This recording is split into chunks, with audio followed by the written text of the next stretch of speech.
Hello mga Bebs! For today's video, eto ang lola nyo, naglalakad-lakad sa mall dahil bibili ako ng ingredients ko sa aking pagbe-bake. So kasama ko si Ate Net, ang pinaka-cute kong ate sa buong mundo. Char! So ayan na nga, papunta kami sa SM Hypermarket and nakita namin si Aling Bebang. So, natuwa si Aling Bebang Ate Net dahil fan na fan siya ni Aling Bebang. So, ayan ang mga best. Lakad-lakad kami dito sa hypermarket at nakita namin itong maleta. Gustong-gusto nga yung bilhin ni Ate Net para pag naglayas daw siya, meron siyang maleta at karot. So, ayan, hahanapin namin ang hindi namin mahanap-hanap. Kaya naman, naliligaw na kami dito. Charot lang. So, ayan mga bebs. Sabi ko nga kay Ate Net, get all you want and I will pay it next year. So grabe mga bebs, nakakapagod maglakad-lakad. Kaya naman, pinauna ko na si Ate Net kasi baka naman mawala siya sa aking paningin. Wala pa naman siyang dalang ID, no? Kaya baka mawala, kaya pinapauna ko talaga siya.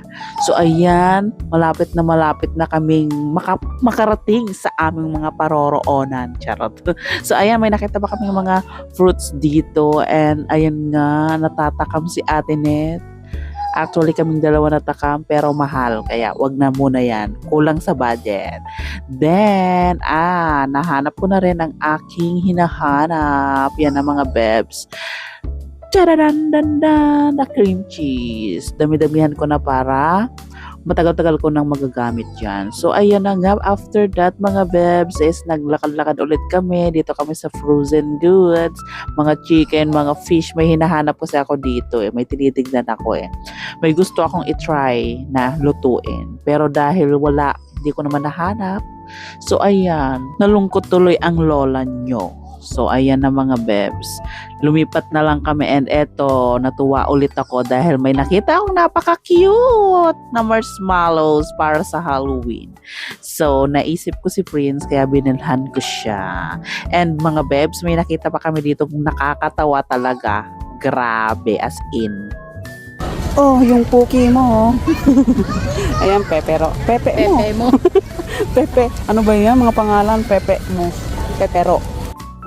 And grabe si ating cashier naghahanap ng ID kung may PWD daw or senior. E di tinanong ko si Ate Net kung meron siyang ID na PWD na iwan niya daw. Charot. Kaya tawa kami ng tawa dito mga bebs kasi nga grabe siya si ate. Kaya yun niloko-loko si ate. Kaya ayun tawa siya ng tawa. So, binigyan ko siya dahil dyan, binigyan ko siya ng 2,000. Charot. Hindi, bayad yun dun sa kinuha namin. Yan, binili ko nga, cream cheese. So, ayan, tingnan mo naman ang lola mo, nag-tip pa ng 1,000. Charot lang. So, ayan, nagbili kasi ako ng basket, di ba? Ang ganda kasi ng basket nila. So, ayan na nga mga bebs. After namin doon is, ayan, nakapila na si Ate Net, naglalaway na sa Dairy Queen. Nagpipili na siya. Hindi pa daw siya nakakatikim niyan. So, pagbigyan natin dahil nakakaawa naman, di ba? Tawa-awang nila lang. Charot.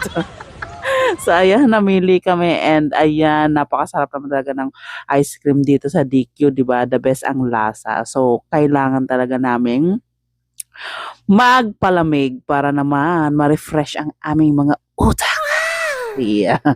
Kaya mga bebs, turn on. Kain na tayong Dairy Queen. And ayan naman, grabe. Nag-exhibition pa si ate. So, ayan, syrup niyan. Diba? Natakam na ba kayo mga bebs? Mas lalo pa kayong patatakamin ni Ate Net. Tingnan mo naman. Napakahaba ng dila. And eto naman, ang lola mo. Ayan, sarap nga naman. Mango yung pinili ko. Mango cheesecake. Yum!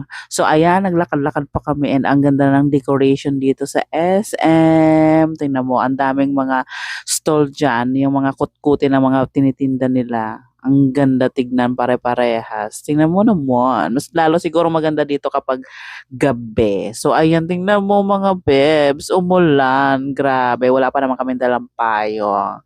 So, ayan, dahil hindi ko sinama si Prince, ayan, tinake-outan ko na lang siya ng Turks. So, ayan, pauwi na kami mga bebs. And sabi ko kay Ate Net, kumapit siyang mabuti at baka mahulog siya sa maling tao. Charot. So, ayan, gusto pa nga yan ni Ate Net mag-picture-picture picture. Tingnan mo naman dahil ang ganda daw ng escalator. Pero hindi ko naman siya napicturean dahil nagbibideo ako. So, ayan, pauwi na kami mga bebs. Pinagbuksan kami ni Kuya. Char lang. So, ayan na. Uwian na.